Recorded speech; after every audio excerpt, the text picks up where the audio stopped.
किती लोकांवरती गुन्हा दाखल आहे आणि नेमकं तक्रार काय होती?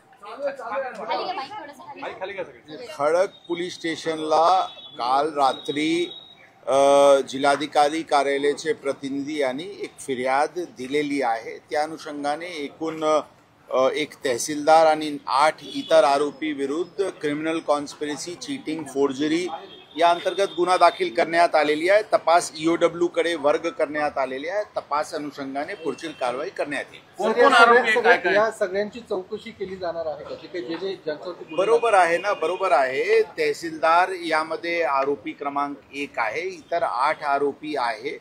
त्याच्याबद्दलची जे गुन्हा दाखल, जे फिर्याद प्राप्त झाला त्याच्या अनुषंगाने गुन्हा दाखल करण्यात आलेली आहे आणि तपास ईओडब्ल्यू कडे वर्ग करण्यात आलेली आहे। याबद्दल टिप्पणी सध्या करणे संयुक्तिक नाही आहे। जे फिर्याद प्राप्त झालेले आहे त्या अनुषंगाने गुन्हा दाखल करण्यात आलेली आहे। तपास अनुषंगाने त्याबद्दल पुढची टिप्पणी करता येईल। मीडिया कंपनीचं नाव या खडकच्या तक्रारीमध्ये आहे का, त्या एफआयआर मध्ये? बरोबर आहे ना, ती एफआयआर ते ऑलरेडी पब्लिक डॉक्युमेंट आहे, ते आपल्याला कल्पना आहे। तर त्याबद्दलची जे फिर्याद प्राप्त झाली होती त्या अनुषंगाने गुन्हा दाखल करण्यात। चौकशी होणार का संचालकांची? मीडिया कंपनीचे डायरेक्टर जे असतील त्यांची, जे काही यामध्ये ज्यांचे संबंध असतील सखोल तपास ऑलरेडी मी सांगितले ईओडब्ल्यू कडून होत आहे। जे संबंधित या प्रकरणाची रिलेटेड डॉक्युमेंट्स आहे ते संबंधित सरकारी विभागाकडून घेऊन त्याचे पडताळणी केल्यानंतर याबद्दल पुढची रूपरेखा तयार करण्यात येईल। या कंपनीच्या काही पैशांचं काही इकडून तिकडून आवागमन झालं त्याचं काही होणार का? ईडब्ल्यू पैशांचं काही आवागमन झालंय मी सांगितले। दुसऱ्या विभागाने त्याबद्दल चौकशी अनुषंगाने आमच्याकडे फिर्याद दिलेली आहे।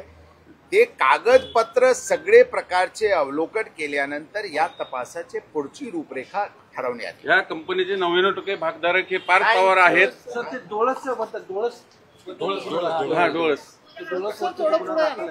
काल ते त्या प्रकरणात अंदाजन 14 कोटी रुपयाची फसवणूक बद्दलचे गुन्हा दाखल करण्यात आलेले आहे। आज क्राईम ब्रांचची पथकनी काल रात्री आज सकाळी नाशिकवरून 3 आरोपी यांना ताब्यात घेतलेले आहे। ते आरोपी यांना इथे आणण्यात येत आहे।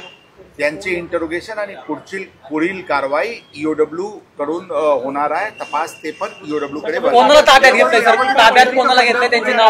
जे 3 आरोपी एफआयआर मध्ये नमूद होते त्यापैकी 3 आरोपी यांना ताब्यात घेण्यात आलेले आहेत।